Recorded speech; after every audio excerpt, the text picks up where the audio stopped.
চলো যারা প্রথম প্রথম মটন বানাচ্ছ তাদের জন্য এই রেসিপিটা একদম পারফেক্ট ভাবে মটন তৈরি করার একটা কিউট রেসিপি। তো সবার ফার্স্টে মটনটা অবশ্যই ধুয়ে নিবে আর তারপরে দিয়ে দিবে নুন, হলুদ গুঁড়ো, লঙ্কার গুঁড়ো, জিরের গুঁড়ো, বাড়িতে যদি ধনের গুঁড়ো থাকে অবশ্যই দিও। এরপরে দিয়ে দিতে হবে একদম ডাইরেক্ট আদা, রসুন আর পেঁয়াজের পেস্ট। আর এই পেস্টটা আগে দেওয়ার কারণটাও তোমাদের পরে বলছি। আগে সব বলে দিলে কি হয়, এরপরে দিয়ে দিলাম সরিষার তেল আর লেবুর রস। লেবুর রস দেওয়ার কারণটা কি বলতো, লেবুর রস দিলে না মাংসটা যখন সেদ্ধ হবে জলের মধ্যে তখন কিন্তু মাংসটা একদম গোটা গোটা থাকবে। এবার এই সব কিছুর সাথে মাংসটা ম্যারিনেট করে আধ ঘন্টার জন্য ফ্রিজে রেখে দেবো।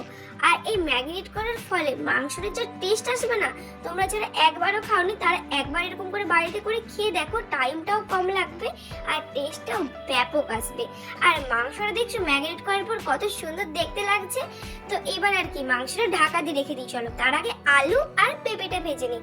আর পেঁপে তো অবশ্যই খাসির মাংসটা দিতেই হবে, কারণ পেঁপে দিলে এত সুন্দর সেদ্ধ হয় না মাংস, আর পেঁপেগুলো কিন্তু অনেক ভালো খেতে লাগে। তো তেলটা গরম হয়ে যাওয়ার পর মোটা মোটা করে আলুগুলো কেটে রেখেছিলাম সেইগুলো দিয়ে দিলাম। আর এই আলুগুলো কিন্তু নুন হলুদ কোনো কিছু দিয়ে ভাজবো না, প্রপারলি সিম্পল ভাবে এটাকে ভেজে নেব। আর আলুগুলো ভাজতে মিনিমাম আমার টাইম লেগেছিল 5 মিনিটের মতো। এরকম যখন লাল লাল হয়ে যাবে তখনই তোমরাও আলুগুলোকে তুলে নেবে এক এক করে। আর এই তেলের মধ্যে কিন্তু আমি দিয়ে দেব পিপাগুলো। আর আমি প্রপার রান্নাটাই করছি সরিষার তেলে, তোমরা চাইলে রিফাইন তেল ইউজ করতে পারো, কিন্তু মটন রান্না করার সময় কিন্তু সরিষার তেলে রান্না করাটাই ভালো। তো এবার আর কি এবার পিঁপেটাও দিয়ে দিলাম 4 খাদির মতো। পিঁপেটা খুব ভালো করে ভেজে নেব। আর তোমরা যখন পিঁপে দেবে না মাংসের পরিমাণে দিও, অনেকে বেশি দিয়ে দেয় তখন পেঁপের গন্ধটা মাংসতে বেশি ভালো লাগে, মানে মাংস থেকে পেঁপের গন্ধটা বেশি লাগে, তখন আর মাংস খেতে ভালো লাগে না। তো এবার আর কি তোমাদের সাথে কথা বলতে বলতে পেঁপেটাও ভাজা হয়ে গেল আর পেঁপের যে কাঁচা গন্ধটা সেটাও চলে গেল তেলের মধ্যে। তো এবার এক এক করে চলো পেঁপেটা তুলে নিয়ে যাক।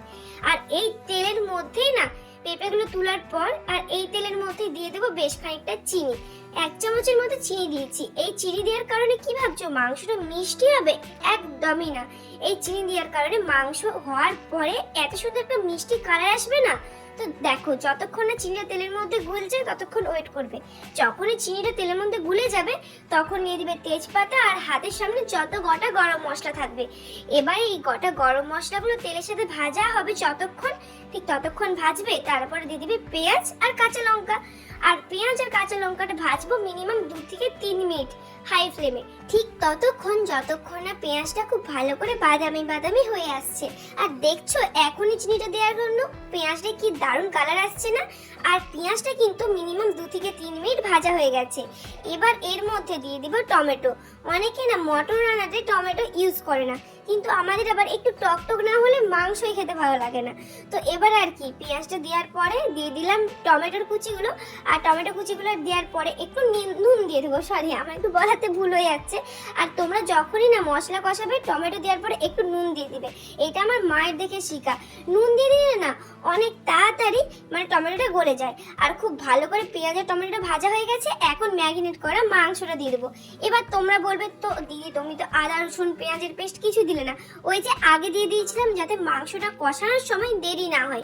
তো আধ ঘন্টা ম্যারিনেট করা তো হয়ে গেছে, এই মাংসটার ভিতরে আদা রসুনের সব পেস্টটা মানে রসটা ঢুকে গেছে। এবার মশলাটা কষাবো। চলো খুব ভালো করে গ্যাসের ফ্লেমটা লো রেখে একটু হাতে টাইম নিয়ে মশলাটা কষাতে হবে। আর এই মশলাটা কষানোর পরে মাংসতে কিন্তু ঢাকা দিয়ে দিয়ে মিনিমাম 10 মিনিটের মতো রান্না করতে হবে। তো এই দেখো আমি 2 থেকে 3 মিনিট ঢাকা দিয়ে রেখে দিয়েছিলাম, মাংসর থেকে কত জল বেরিয়েছে। আবার ঢাকা দিয়ে খুব ভালো করে এটাকে কিন্তু আবার রান্না করব। আর দেখছো এই জলটা কিন্তু মাংসর থেকে বেরিয়েছে, এখনো কোনো জল দিইনি। আর আমরা না যখনই মাংসের ঝোল করি বা মুরগির মাংসের ঝোল করি বা মাছের ঝোল করি তখনই কিন্তু আমরা এই মাংসের মধ্যে কিন্তু গরম জল ইউজ করি। তোমরাও কিন্তু গরম জল ইউজ করো, দেখো মাংসের কালারও যত সুন্দর হয় আর মাংসটা খেতেও কিন্তু ততটাই টেস্টি হয়। এবার আর কি এবার মাংসটা বেশ খানিকটা কষে গেছে, আলু আর পেঁপেটা যেটা আগের থেকে ভেজে রেখেছিলাম সেটা দিয়ে দিলাম। আর আলু আর পেঁপেটা ভেজে রাখার পরে এবার আলু আর পেঁপেটার সাথেও মাংসটাকে খুব ভালো করে কষাতে হবে, যাতে আলু আর পেঁপের মধ্যেও মাংসের রসটা মানে মাংসের গ্রেভিটা খুব ভালো করে ঢুকে যায়। এবার আর কি 2 থেকে 3 মিনিটের মতো নেড়ে চেড়ে আবার আবার কিন্তু একটুক্ষণের জন্য ঢাকা দিয়ে রেখে দেবো। আর আমার এখনই রান্না করতে করতে জিভে জল আসছে। আমার কিন্তু প্রচুর মাংস খেতে ভালো লাগে, মাংস দিয়ে ভাত হয়ে গেলে আমার আর সেরকম কিছু লাগেই না। তো এই দেখো ঢাকা খুলে দেখার পর দেখলাম আলুগুলো বেশ খানিকটা সেদ্ধ হয়ে আসছে।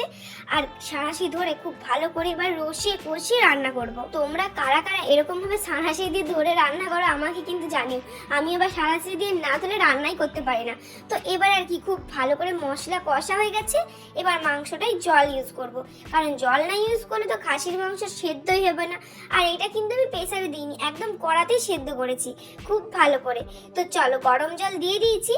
আর গরম জল দেওয়ার পর এটাকে আমি 10 মিনিটের মতো পুরো ফুটিয়েছি। 10 মিনিট ফুটানোর পরেই কিন্তু আমার মাংসটা রেডি হয়ে গেছে। আর মাংসের কালারটা যা আসছে তোমরা বলো কেমন দেখতে হয়েছে। তো এবার এটাকে ঢাকা দিয়ে রেখে দিই। চলো 10 মিনিট পর দেখানো যাক। তো 10 মিনিট পর দেখো ঢাকাটা খোলার পর মাংসটা রেডি হয়ে গেছে।